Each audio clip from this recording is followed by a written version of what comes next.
going full screen. Awesome. We are live. Welcome everybody. If you guys are listening on Insta, we're kind of doing it differently here this time. We're going to be pointing our phone at the screen here. And I know other people have done this, so I know it'll 100% work out. But today we have Kris on here. Kris, welcome. How are you doing today? Thanks, guys. I'm good, man. Thanks for having me.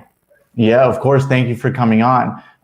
Kris, if you could run a little bio for us and tell everyone, who you are, a short bio about yourself would be amazing. Yeah, for sure. I'm originally from Northeast Ohio, Akron specifically, and I've always kind of been interested in storytelling and things like that. I came out to LA, which is where I'm at now, and I was in film school at Loyola Marymount, which is in Los Angeles. And my junior year of college, we had to take a documentary project. It was a 10-minute film. I decided to do a film. To start following around, at that point, a basketball player in high school named LeBron James for my 10-minute project, for my doc class. And I just kind of ran with that. That 10-minute project turned into like the next 7 years of my life. I graduated. I got a B on the project, but I kept working on it and sold it, and it kind of got me going in other areas. And since then, I've been doing a lot of commercial work. I still work in documentaries, and I've got some feature stuff in development as well. So I'm a director, a writer-director based in Los Angeles. And yeah, that's kind of the short of it. That's awesome, man. And I'm guessing you caught LeBron at like a very, very, very early stage of his life, right? Because you were going around shooting with him at that time. It was interesting. He was a junior, and he was really big in Ohio. It was right before he became really big nationally, and so I got in like at just the right time. But it was honestly, he was still so big in Ohio that like the team and the coach and no one really wanted me around, because it was like, it's just like it's one more distraction. I think the week before I went in and really kind of pled my case, this stupid looking college kid with a camera, like I pled my case. A week before that, I had heard that he had turned down appearances on like David Letterman and Leno and things like that, The Tonight Show. And I was like, oh man, there's no way they're going to let me in there if those guys weren't getting in there. You know what I mean? So I really just kind of, it was Christmas break. From school. I checked out the school camera, went back to Ohio, went back to Akron. The school was only like a couple miles from my parents' house where I grew up. And I just spent like every day going down there like this annoying kid, like, hey, can I get in there? Can I just film some stuff? And finally the coach said, you can come in for one practice, film what you need, get everything you need for your film in one practice. Okay. And I was like, okay, I can do that. And I'm just a stupid kid with a camera. I don't even know how to turn it on, basically. I'm sitting there, I put it in like this wide shot, and I just sat there for like 2 hours. I didn't really do anything. And at the end of the 2 hours, the coach is like, hope you got what you need. And in my head, I'm like, well, fuck no, I didn't get what I needed. I don't even know what I need. I don't even know what I'm trying for here. When I went back home that night, my parents' home, and I was listening to the footage, and I overheard the coach tell the kids, tomorrow practice is at 8 a.m. And so I thought to myself, well, I'll just show up at 8 a.m. and see what happens. The worst he can do is send me away. So I showed up at 8 a.m. the next day, and I was incredibly lucky because the coach was sick that day. He wasn't there. So the assistant coach comes over and he's like, are you supposed to be here? And I was like, well, I was here yesterday. And he's like, okay. And so, I was like one of those things where I'm like lying by omission. So that practice goes by. I still don't really get any usable footage, but whatever. And then the next day comes, the coach is there. Now the head coach is back, and I hear him go over to the assistant coach and say, is he supposed to be here? And the assistant coach says, well, he was here yesterday. And I just see the head coach go. And so it was one of those things that turned into the next like 2 years where they never said I was allowed to be there, but they never told me to stop coming. And so I just spent the next 2 years like getting more and more immersed with the team, getting on the bus. Next thing you know, I'm in hotels, and I ended up spending like the entire seasons, the next 2 seasons with these guys, capturing all the footage. So it was just one of those weird things where I never really got permission. But I think I know this is like a big filmmaking component to the podcast. I think like asking permission is just one of those things that doesn't, a lot of times it does not go hand in hand with independent filmmaking. Like I think you just have to make things happen at all costs, and that's what that's what I was doing at that point. Yeah, I think that's completely like insane how that all like turned out like that. And they were just like fine with you coming in, and just shooting your thing at that age too, right? It's just like, what? I think honestly, at that point, I was probably 22, and those guys were all like 18, right? So that's kind of a big age difference, but it's kind of not. Like I was clearly not a member of the media. I clearly didn't know what I was doing. Like I was asking them, like, hey, you know how to use this camera? Like I think it was one of those situations where my youth and my stupidity and like looking like this bumbling guy made them feel like, oh, well, this guy's not going to take advantage of us. He's not like out to get us or make us look bad. Like he's just trying to get his. I think this, like, you know, LeBron and those guys themselves were kind of like, oh, he's just trying to get his homework done. You know, I was like the bumbling dude that like couldn't get his homework done. So I think that worked to my advantage, and I ended up capturing all these really great moments where they were just acting like themselves because of it. So, and I think that all lent itself. They didn't know my name for the first like. They didn't know my name for like, I don't think they knew my name, honestly, until we premiered at Toronto. They all called me Cameraman. It was like, hey, Cameraman, what's up? It's Cameraman. Cameraman's back. Cameraman's here. Like, I don't think it was, I joke about it, but I always say, like, they didn't know my name until we took second place to Slumdog Millionaire at the Toronto Film Festival. And they're like, hey, it's Kris. And I was like, yes, that is my name. Like, just one of those things. Once they saw the title screen, they're like, oh, that's the guy. They're like, it doesn't say cameraman. What the hell? There's another guy listed as the cameraman. This doesn't make sense. Yeah, that's a good point. There's two of them? They're probably so confused. Interesting. So how did it go from like 2 years of, you know, following around this team to the next, you said 7 years, you know, creating this documentary. So how did that progress, right? You said you brought it to a film festival. You did really, really well. And then kind of tell everybody like how it progressed from there. Like, how do you get funded? How do you premiere your feature? Like, how does that work for you? Honestly, I don't know how they, you know, every film school is different and every person's trajectory is different. But for me, I didn't learn anything in film school about the business side of it. Like I walked out of there with a slight understanding of the craft, and my passion was reinvigorated and all those things which were valuable. But I graduated and I was like, well, what do I do now? Like I knew I had all this footage that was valuable. I knew the story, and I knew it was a story that needed to be told. I was very passionate about that, and I had a tunnel vision for that. But I didn't know what the hell to do. You know what I mean? So that was 2 years. That was 2 years in. I was graduating. At this point, LeBron's in the NBA. He's like untouchable. Like right, like I can't even get a hold of him anymore because you know, they don't deal with cameraman anymore. They're dealing with like cameramen. You know what I mean? Like they're not dealing with me. So I spent the next like 2, 3, 4 years after those first 2 years just trying to figure out what the hell to do, spinning my wheels. I was developing what the outline could be, I was doing a lot of interviews with the other 4 players, the other 4, his teammates, and figuring out what the individual stories could be and what the master story could be. You know, I guess you could call it development, but it was like, is it really development when you're like, you know, this post-college kid, like living off Chipotle, working at a coffee shop? I don't know. That sounds like development's too fancy of a word for what I was doing, but that's more or less what I was doing. And at that time, I started looking for funding because I knew I had to get to the next level. I had to do it right. You know, and so, but I had no sense about how to do that at all. So I just started reaching out to some professors at my school who I was close with and getting some ideas about maybe the kinds of people I could be meeting with.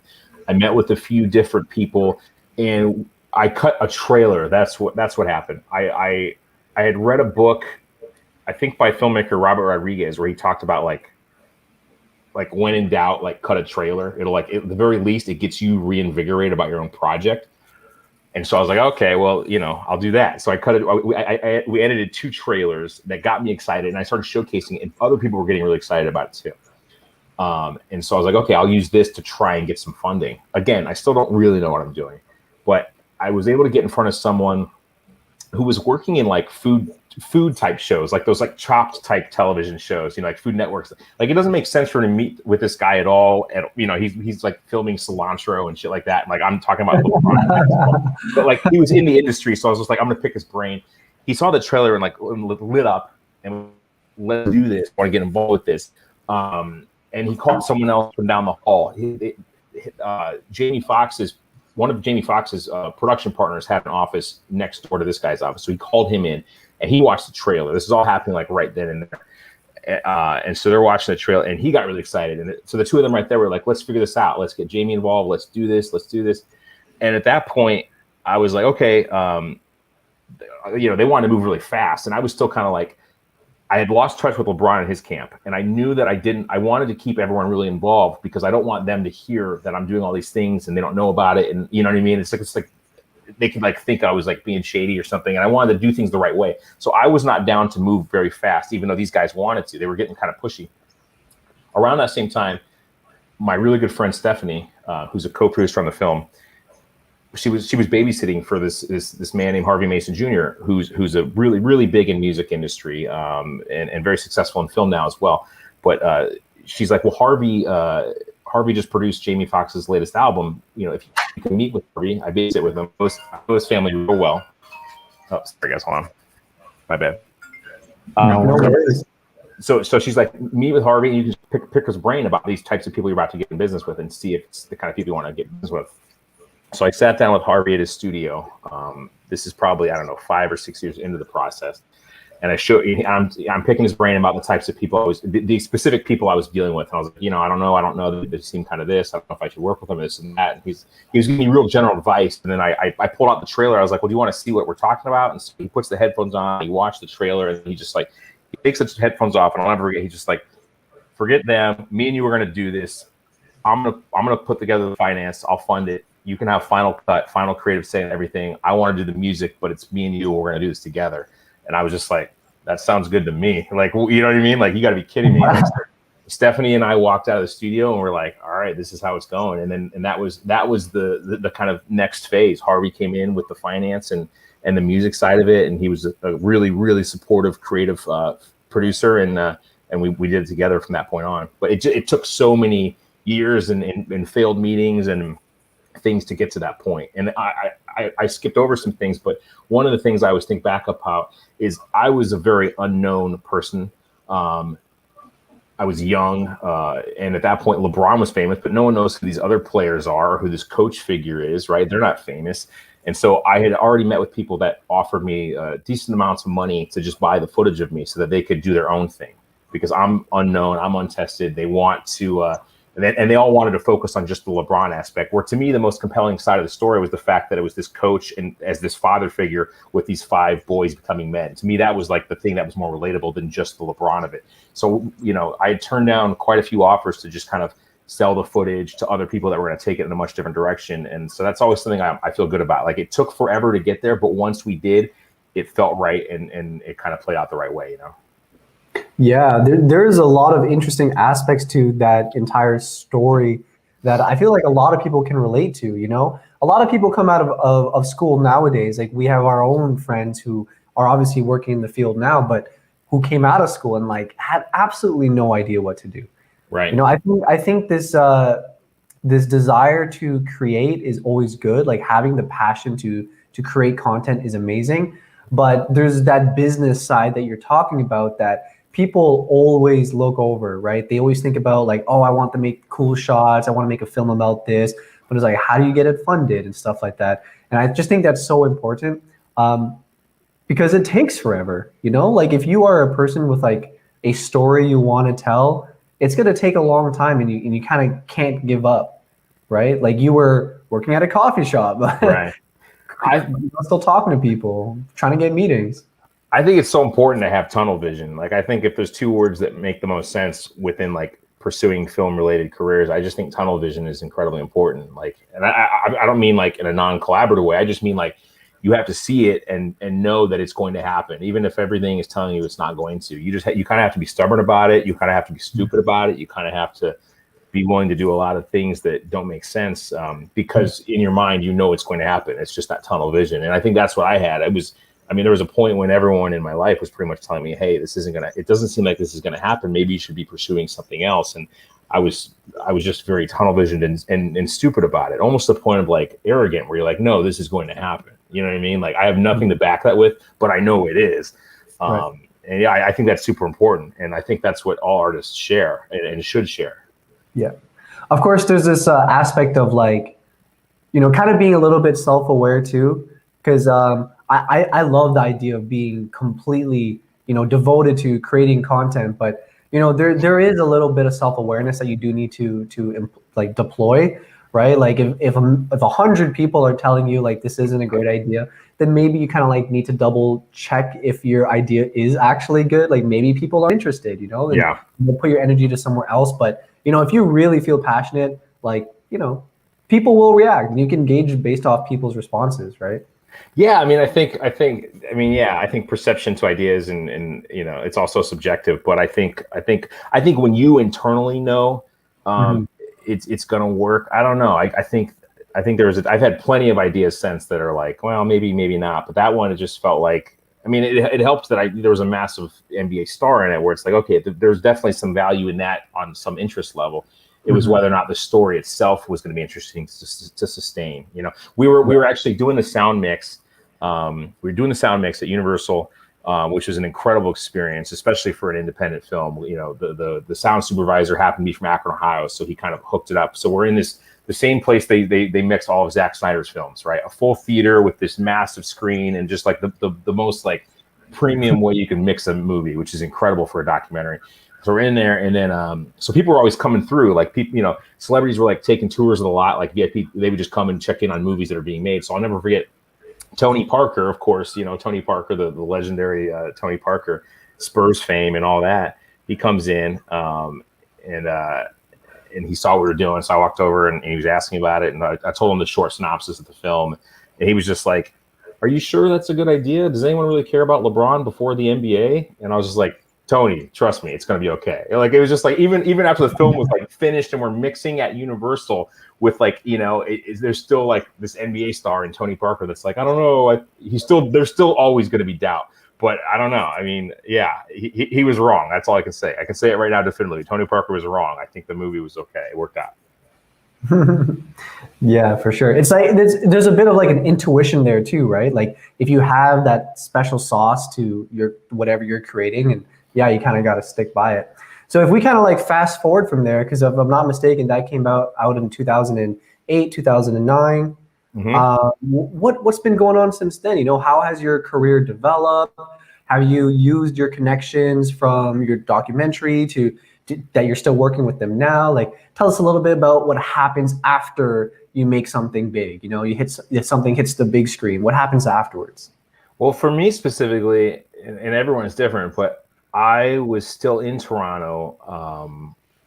I stuck around for another week after the film premiered. It was just such a fun experience, and I think, you know, when I think all filmmakers should get a chance to go and take in the whole film festival vibe. It's just such a cool experience. You know, there's so many films and Q&As, and it's just like this big, you know, smorgasbord of creativity. So it's awesome. So when I went there, I wanted to stick around until it was over. I stuck around for like an extra week after my film premiered. So I was still up there when I got a call at that point from my agent, who said that there were some people in the audience for the film screening that wanted to talk to me about a commercial. And I didn't really understand the commercial world. It wasn't something I'd ever, you know, I just put 7 years into this film. I was kind of just want to like take a breath and figure out the next move.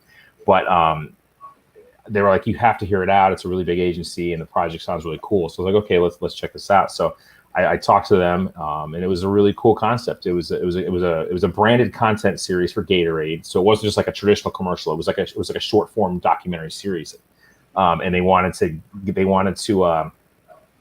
get the biggest high school rivalry in America for football, and find a game that ended in a tie, which we did, and then have these players replay this game. So that's what we did. We pinned this rivalry that's like over 100 years old. They play they're right across the river from each other in New Jersey and Pennsylvania, and they've played each other on Thanksgiving Day every year for 100 years. And they wanted to get these players who at this point were all in their mid 30s to train for like 3 months and then replay the game to decide who the winner would be after 18 or 15 or how many years it was. I can't remember now. And so I was like, what the hell? This idea sounds nuts. Like, it was definitely not what I originally thought of when I thought of commercials, you know? So I was like, okay, that sounds cool. So I agreed to go at least meet the players. I was like, I don't know if I want to jump in yet, but I want to meet the players. So I flew to the East Coast, spent like a week interviewing all these players to understand what their motives were for doing this. And their motives they came from such a pure place. It was like, well, I want to replay this game to get in better shape. And, you know, I've gained 60 pounds and I want to get off my blood pressure medicine. And someone else wanted to do it so they could teach their kids lessons about second chances in life. And there were enough individual character related motives for this that I thought, oh, this is cool. This isn't like a commercial in that sense. This feels like a short film or a doc, you know? And I was like, I'm going all in. So I jumped all into that. It was an unbelievable experience. I still keep in touch with a lot of those players all these years later. It was Peyton Manning coached one of the teams. Eli Manning coached the other team. It was like this really cool concept. The ad agency was incredible. They're so smart at what they were doing, and the client was really cool. So yes, it was commercial in nature, but it was just very much like, you know, there was a lot of freedom to that filmmaking experience, and it did really well. We won a lot of awards at Cannes. I got flown out there to celebrate that whole thing, and I was just like, this is unbelievable. Like, this is so cool. And I just, at that point, I started like getting more into like the passion of commercial making and how that can work. And so I've been really jumping. I'm still working on long form projects, but I think one thing, I think not every filmmaker needs to feel this way, but I think it's really cool and can be important if you've got your hands on a lot of different things. You know what I mean? Especially now where there's so many different disciplines. The podcasts are obviously so successful. You've got short form, long form content, commercial work, television is like at an all-time high. You know what I mean? Like there's so many different avenues for content. Like I think it was nice for me to jump into short form and start to learn that craft. And I've been really doing it's been a really good run so far. I've been doing a lot of commercials since then, which has been great to try out different crew and techniques and equipment that I then can implement into my longer form stuff. I mean, it's been awesome. It's been really fun. And it all still, again, I know we talked earlier about my love for Toronto, which is where you guys are, but I associate so many of the positive things in my life with that moment. The same week that I had More Than a Game sell to Lionsgate, I got the call and kind of started engaging into this commercial world, which has worked out really well for me. So, a lot of good luck coming from Toronto, guys. I expect great things after this podcast. Someone's going to come to the door and offer me something amazing. No pressure. From the TO. Yeah, exactly. Yeah. Drake's going to come to the door and just like offer me some kind of weird, like, I saw your podcast. I heard you like Toronto. Like, I need a documentary. I need drop me some beats. Yeah. Yeah. That's awesome. Actually, I was wondering if we can dive into a little bit about your commercial work, because I told you earlier I had a chance to take a look at some of your content, and you got some really like funny stuff. Like, not gonna lie, I was watching those commercials, and there's other commercials where like obviously they're trying to deliver humor, and it doesn't really come off so well. But I really enjoyed like watching your work. So can you tell me a little bit about like the brainstorming process? Like, how do you come up with these ideas? And when you're creating commercial, and you're bidding or creating like a treatment to compete against other clients, like how do you and your team sit down together and really package this thing to a client? Yeah, well, it's interesting. I mean, usually what happens is the ad agencies themselves are the ones that come up with the concepts and a lot of times the scripts. And they'll come to the directors and get our takes on them. And so we'll get, a deck and we'll do a phone call and kind of understand. It's a bit of a dance. You're on the call. You're trying to figure out like what they're looking for without looking like you're looking for what they're looking for. And you're trying to like implement strong opinions on ideas without committing to them in case you say it and you see on their face this, like, you might say something in their eyes. They're like, that fucking sucks. Like, you don't want to commit to. So it's a bit of a dance. And then you take that and you write a treatment and you put visuals to it, and it's pretty fleshed out. They're like 40 pages plus over, which is insane because some of the commercials you do are like 15 seconds, right? It's like it's always crazy to me how much goes into something like 15 seconds. Although I will say one of my favorite quotes, and I don't know who it's attributed to. I've heard different sources, but it's often attributed to Mark Twain. Although I don't know that it was him that said it. Is that old quote that's I think it's like I would have written you a shorter letter, but I didn't have the time, right? Because there's nothing, few things in the world are harder in terms of conveying an idea or communicating than making it concise but still powerful. It's obviously easy to ramble. I would have written you a shorter letter, but I didn't have the time. So I do think that as short and as quick as some of the 15-second spots that happen in the commercial world, it does take a lot of effort and thought of how to communicate a 3-act structure into 15 seconds. There's an interesting craft to that. But to take it back to the pitching process, the treatment is written and you try and convey as many ideas as possible. And I think that's just where you're, I don't know. To me, that's like, it feels like it feels like I'm back in film school and you're just sitting there like throwing a ball against the wall and just like beating the idea out in your head and thinking, well, what would I want to see in this commercial? What would make it interesting to me? I tend to do, 50% of my commercial work is in like what's called the real people space.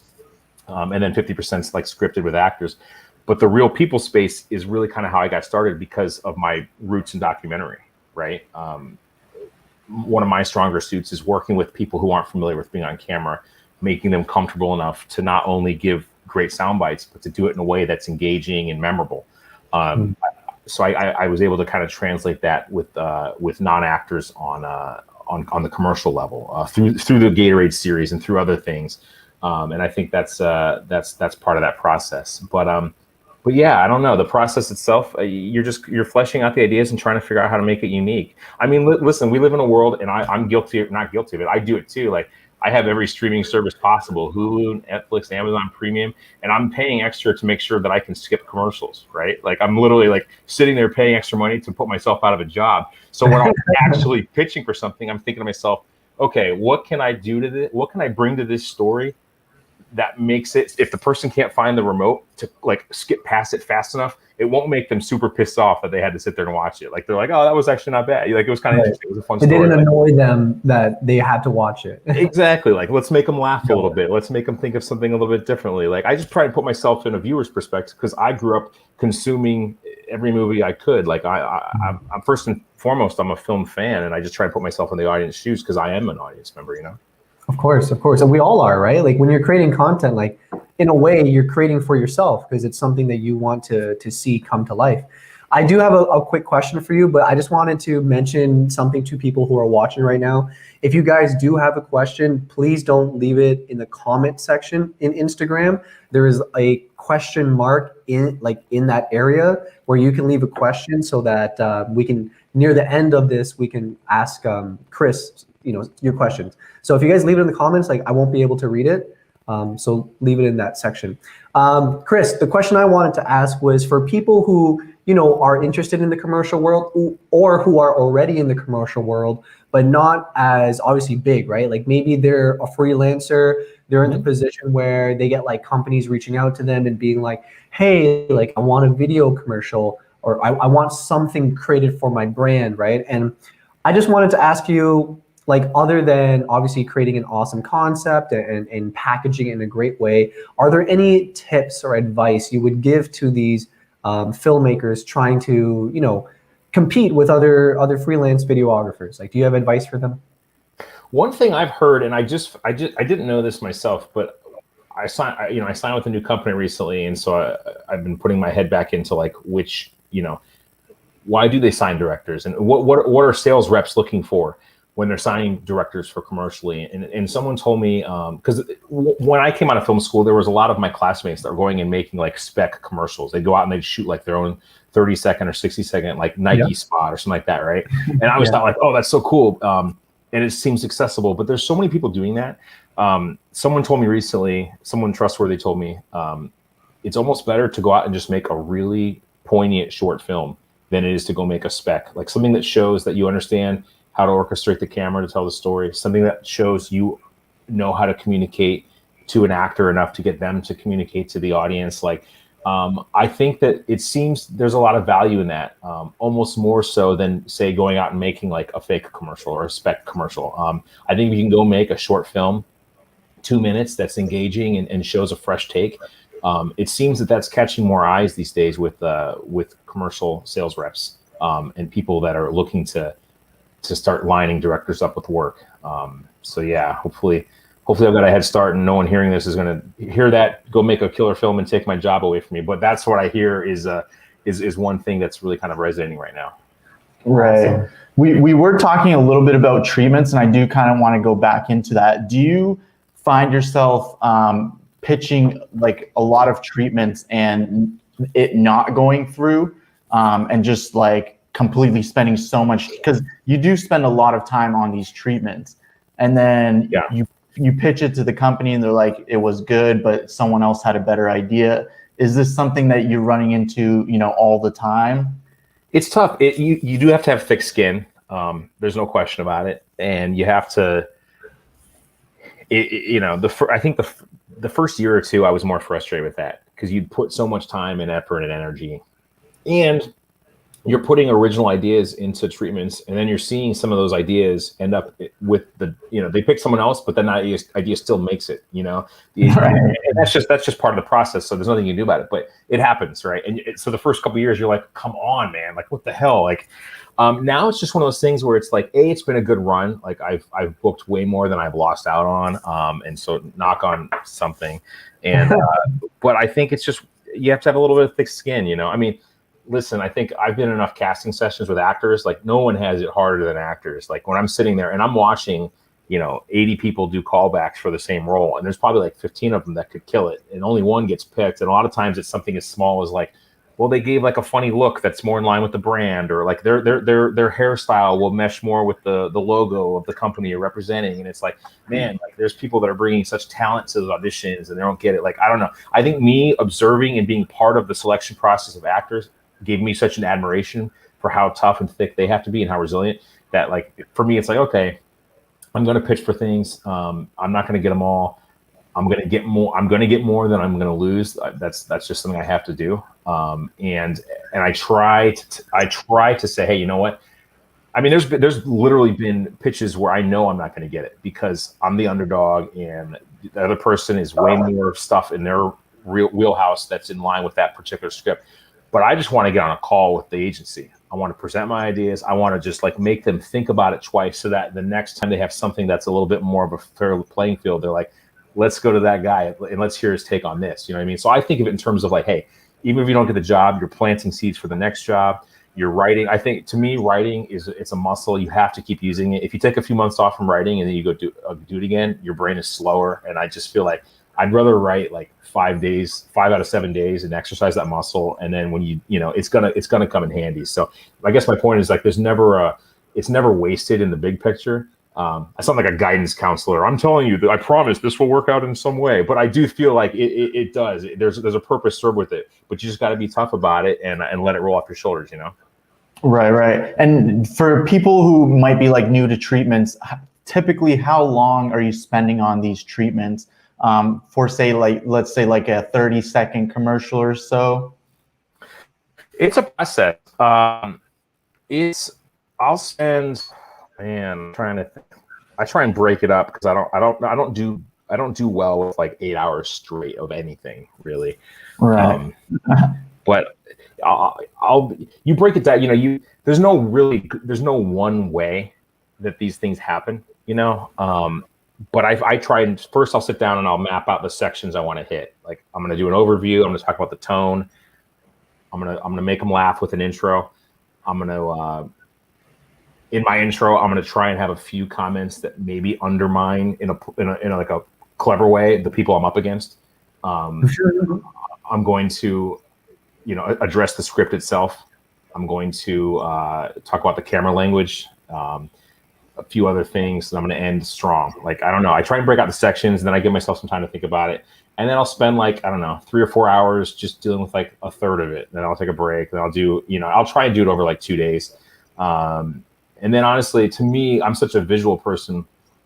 Then we start working on the visuals. I usually work with someone to help me pull visuals, a visual treatment, a visualist. They'll pull pictures and we'll talk about the themes and all that. And then to me, it helps me I like to edit the treatment after I see it laid in with pictures, because then I can say, oh, this section, I thought this section was really long, but actually when it's up against this, it could use a little bit more here. And I just feel like that edit's more successful. All in all, it probably takes like a solid, I don't know, 4 or 5 days of back and forth, but not like full days. You know what I mean? And I think I'm one of those people that I also like to I like to read it and think about what the objectives are before I go to bed. And like, I hope that maybe my subconscious works on it while I'm sleeping. I don't think that's ever fucking happened, but I tell myself it works. I usually wake up and like I start on it again. But yeah, it's probably a solid 4 or 5 days, 3-4 hours a day kind of thing. It's a commitment. It's a time thing.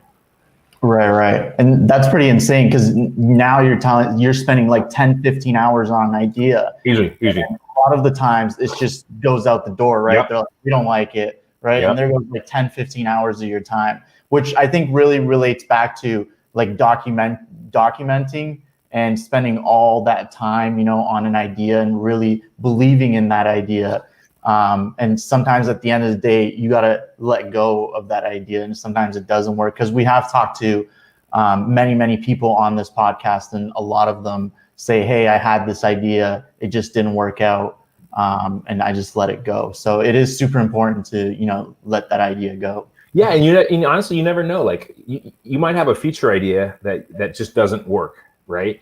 Who knows? Like maybe the premise for that idea ends up being an incredibly good scene in another film. You know what I mean? Like you can truncate it, and I don't know. I'm always a believer in like, if you have if I have an idea that makes me laugh and gets me excited, like I'm gonna find some place to put it.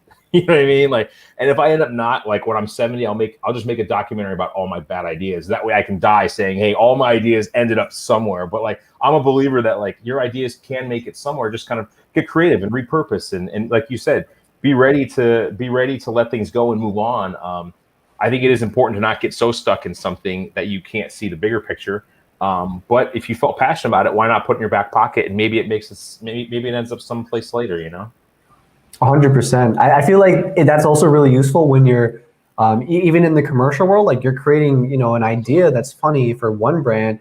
They might say no, but then the next time a project comes up that's similar, you can kind of pull from that idea, maybe even that same treatment, and then kind of, use it to recycle that idea. Totally. And going back to the idea of like rejection, like the thing is like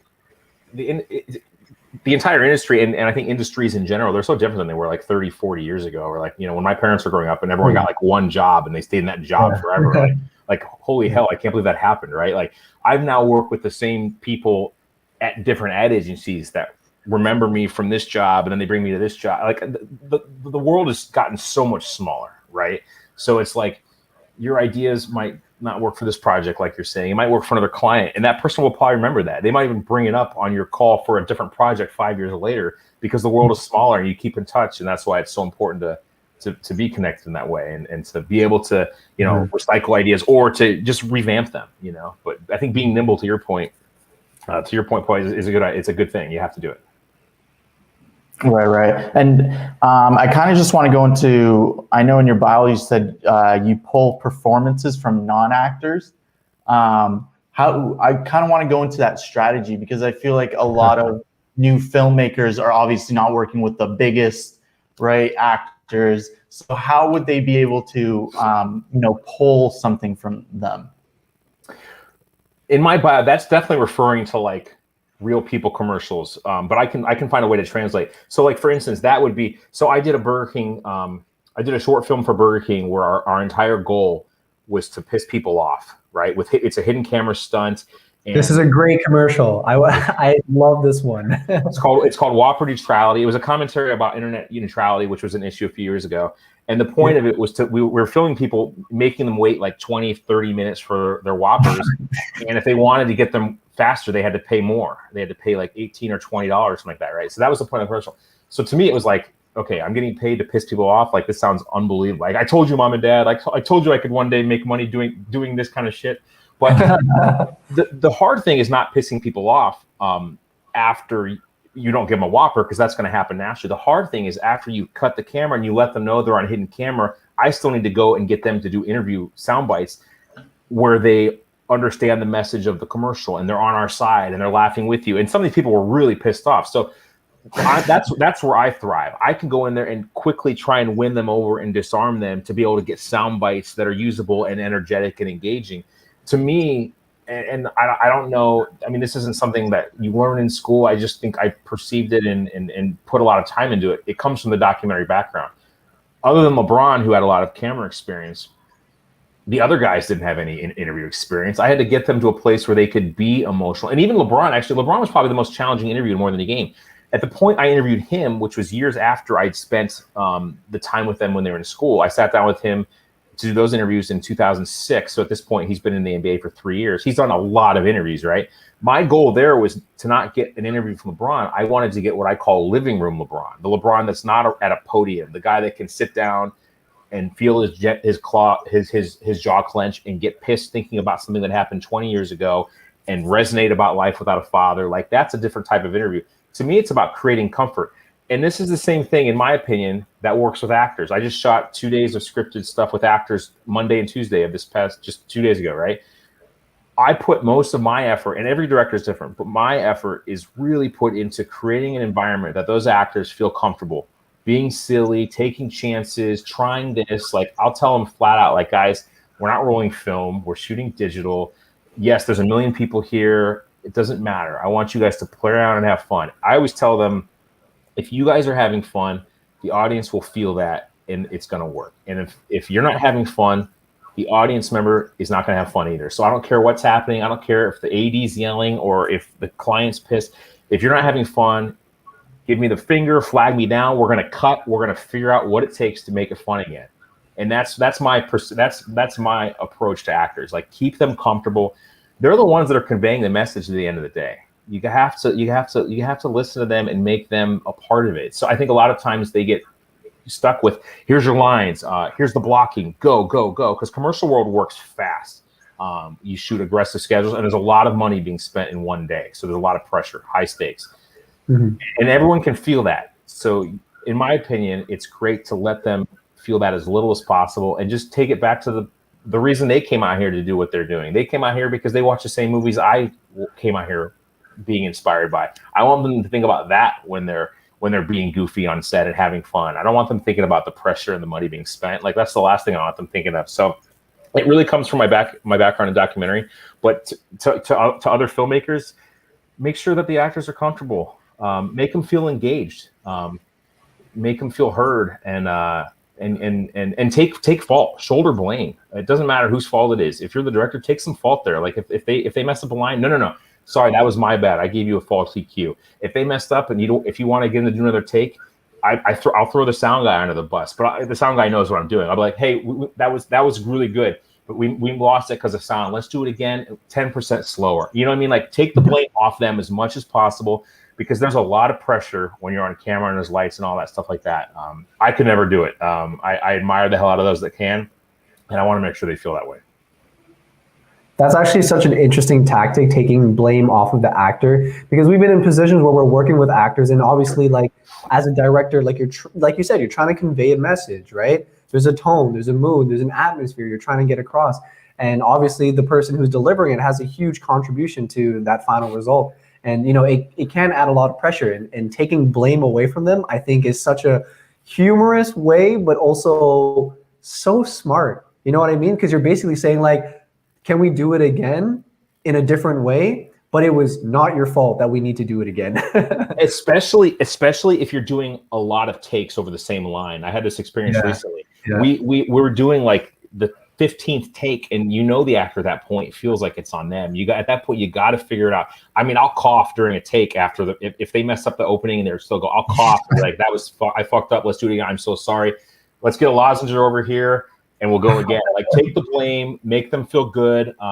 At the end of the day, you only need it once from them. So it doesn't matter what you have to do to get there, but you're not going to get them there if they're not feeling confident. You know what I mean? Everyone else on set can be like slightly unconfident and still get by at their job, but actors cannot. They have to feel empowered.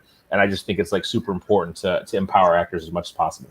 Incredible. That is such an like so valuable. Like, people don't really think about it that much. They're in their own world. They're working with the technical side, the lighting, the sound, and just trying to get the actor to say their lines. And obviously they want them to say it the right way, but just like that tactic is so devious. I love it. I love it. It could be a skit, to be honest. It could be a whole skit. It could be. The director like messing things up every time because the actor's not doing good. There's one more thing I like to do. I tend to do this more in documentary, but I will do it with actors as well. This is even more devious, but I swear it comes from a good place. I'll tell them, like, hey, during callbacks, you did it this way. And it gives you the ability to, like, either give them a line read or just give them more, to step over the line more than you normally would if you were on set, just telling them, hey, do it this way. Because you're telling them, you already did it this way, and it worked really well, and I know you can do it again, even though this is me just saying, like, they never did it that way. You know what I mean? Like, this is their way. You're like planting a fake seed, but they hear that and they're empowered and they say, oh yeah, I guess I did do it that way. Okay, let me try this. And then like they're building off of like this, maybe it's false confidence. I don't know, but it works. It gets the job done. And I don't know, they make it their own in the end anyway. So it's for the greater good. I know it's a little devious, but I feel it works. That's awesome. We're definitely going to clip that and like just post that as like one social media post, like working with your actors. That's awesome. We're kind of hitting the hour mark here, and we're sure you've got stuff to do. It's the middle of a Thursday, so we're just going to try to hit a couple more questions and obviously get you out of here. If in case we don't get a chance, I just want to say thank you in advance, because this has been so much fun, just like hearing your opinion and digging into your brain a little bit. Yeah, thank you guys. While Danny finds a question, I want to kind of dig a little bit deep. We usually ask this question, and it is, what is your biggest failure and what did you learn from it? Ooh, that's a great question. Definitely wasn't prepared for that. Biggest failure. Biggest failure. I don't know. I don't know that I'm trying to think. I'll address what I think maybe could be in this world. I don't know that I don't know that I consider it a failure, but I think I learned something from it. So I'll just say it. I was involved with a 30 for 30, one of the ESPN series films. It was about city of Cleveland, which is where I'm from, or if I'm from Akron, but huge Cleveland sports fan. So I was signed on, and I was directing one of the 30 for 30s for ESPN about Cleveland sports, and it took me. I knew that it was not a good fit from the moment I signed on. I felt like ESPN and the producer involved did not understand the story that I was trying to tell, which is about my hometown sports team.